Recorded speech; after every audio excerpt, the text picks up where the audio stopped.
భారతీయ గారు అసలు ఎప్పుడైనా ఎక్కడైనా మహాతల్లి ఎప్పుడైనా సరే రాజకీయాల్లో కనిపించిందా, మాట్లాడిందా?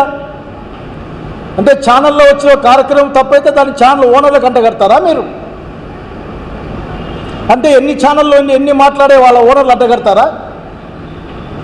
ఏంటి ఈ రోజున ఒక 5 సంవత్సరాల కాలంలో లేక 2 సంవత్సరాల కాలంలో ఎందుకు ఈ ప్రభుత్వం వచ్చినాకనే దూరం కూడా వద్దు, ఏ ఛానల్లో ఏ డిబేట్లు జరిగాయి, ఏ డిబేట్లో ఏమొచ్చింది, అట్లాగే చిన్న పెద్ద డిబేట్లు ఏం మాట్లాడారో మాట్లాడండి. ఎంతల విచ్చల విలిగా కామెంట్ చేసినా కానీ పట్టించుకోలేదు కదా. అంతెందుకు సినిమాల్లో బాధితాయుతమైన ప్రజాప్రతినిధులు ఉన్న మీ వాళ్ళు దబిడి దిబిడి అని మాట్లాడితే ఏమన్నా మాట్లాడారా మీరు? సినిమాలోనూ అదే, సినిమా అయిపోయినాక ఫంక్షన్లోనూ అదే, చూడ్డానికి ఎఫెక్ట్గా జుబుక్సకరంగా లేదా మరి ఎందుకు యాక్షన్ తీసుకోరు మీరు? ఏదేమంటే చంద్రబాబు గారు మరొక్కసారి మిమ్మల్ని అడుగుతా ఉన్నా, నేను పదే అడుగుతూ ఉంటాం కూడా, మీరు ఏం నేర్పించాలనుకుంటా ఉన్నారు? ఎక్కడికి రాష్ట్రాన్ని తీసుకెళ్తారు మీరు? ఏ విలువలు నేర్పిస్తారు? ఇదేనా మీరు నేర్పించబోయే విలువలు మాకు? సామాజిక రంగంలో మీరు ఏం చేయాలనుకుంటున్నారు? మమ్మల్ని రాజకీయంగా ఏమి నేర్పిద్దామనుకుంటున్నారు? వేసేయం లోపల అనే మాటేనా, లేకపోతే భవిష్యత్తు ఎలా ఉండాలో నేర్పించబోతా ఉన్నారా?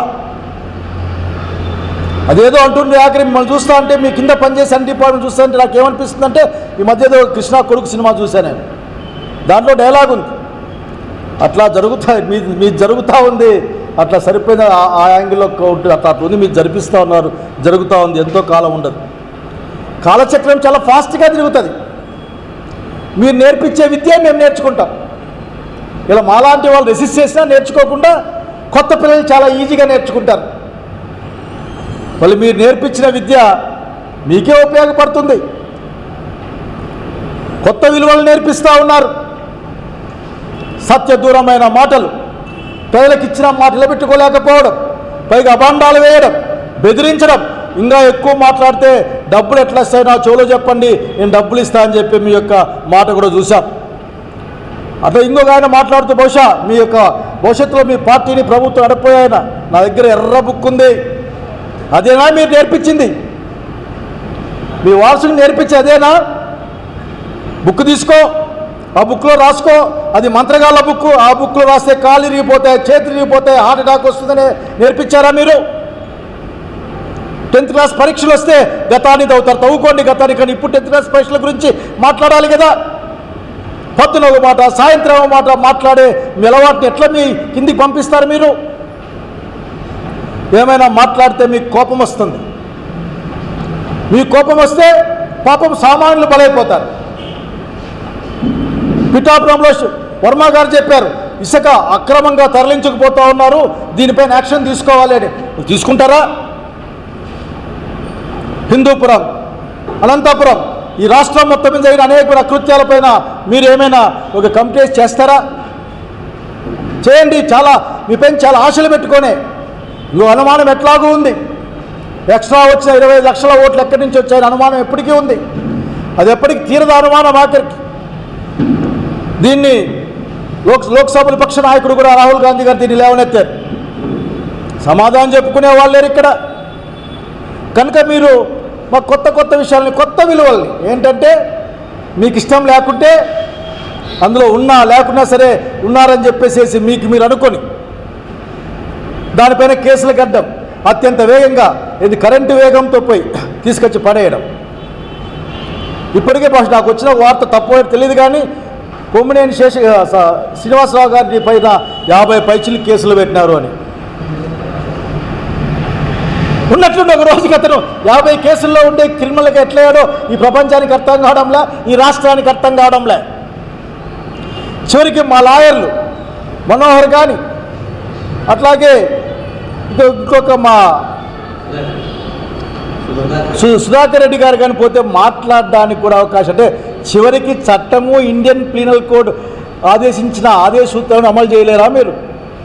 ముద్దాయికి లాయర్ని పెట్టుకునే హక్కు ఉంది, లాయర్ కలిసే హక్కు ఉంది అన్న సంగతి కూడా మీరు మర్చిపోతే ఎట్లా? చివరికి ఇటువంటి పరిస్థితులు మిమ్మల్ని ఎట్టివేస్తూ ఉన్నారు. ఈ సమాజానికి రాజకీయంగాను సామాజిక పరంగాను కొత్త విద్యల్ని నేర్పిస్తూ ఉన్నారు. కాలం చాలా వేగంగా తిరుగుతూ ముందుకెళ్ళి ఇప్పటికే అయిపోయింది, దాదాపు 1 సంవత్సరం దాటిపోయింది. ఏదైనా గతంలో మంచి ఉంటే తీసుకొని ఆ మంచి తీసుకొని ముందుకెళ్ళాలి. అట్లా కాకుండా ఇప్పుడిప్పుడే వచ్చిన కొత్త నూతన తరం పైన కూడా మీ యొక్క విషపు ఆలోచనలు, విషపు బీజాలని నాటుతూ ఉన్నారు. ఈ ప్రతీకార రాజకీయాలని కానీ మీరు ముద్దు పేరు పెట్టుకోకపోయినా ప్రతీకార రాజకీయాలే జరుగుతూ ఉన్నాయి ఈ రాష్ట్రంలో. మీకు కోపం వస్తుంది, ఎవరన్నా మంచి చెప్తే బాధేస్తుంది. చివరికి మీరు అటు డబ్బులు లేవు మా దగ్గరని ఆ ఎస్టీ పిల్లల ఎంసెట్ ఆ కోచింగ్ సర్వీస్ సెంటర్ను కూడా కృష్ణా జిల్లాలో తీసేసినట్లు వార్త చూశాను నేను. అయ్యా అక్కడ తెలకడుగుతాను నేను, మీ అమరావతి గురించి మీకు చాలా ప్రేమ ఉంది, చాలా డ్రీమ్స్ ఉన్నాయి మీకు. మీ డ్రీమ్స్ మమ్మల్ని బలిపెడితే ఎట్లా? అమరావతి గురించి మాట్లాడకూడదు. అమరావతి గురించి అసలుకి గాలి కూడా రాకూడదు. ఏంటి అనుకుంటున్నారు మీరు? రాజధాని అంటే హక్కున్న వాళ్ళం, రాయలసీమ వాళ్ళం. మాతో మాట్లాడకుండా, మా కన్సెంట్ లేకుండా, ఏది లేకుండా అక్కడికి తీసుకెళ్ళి అక్కడ కడ్డమే కాకుండా మా ప్రాంతాల్లో ఉన్న సకల వనరులను కూడా చివరికి మా జీవధాతువును కూడా తీసుకెళ్లి అమరావతిలో పెడతా ఉన్నారే. 1,00,000 కోట్ల బిల్డింగులు కడతామని చెప్తా ఉన్నారే. 1,00,000 కోట్ల బిల్డింగుల్లో ఉండడానికి ఏముంది మా దగ్గర? ఇక్కడ అడుగుతా ఉన్నాం, మాకేం లేదు దాంట్లో భాగం.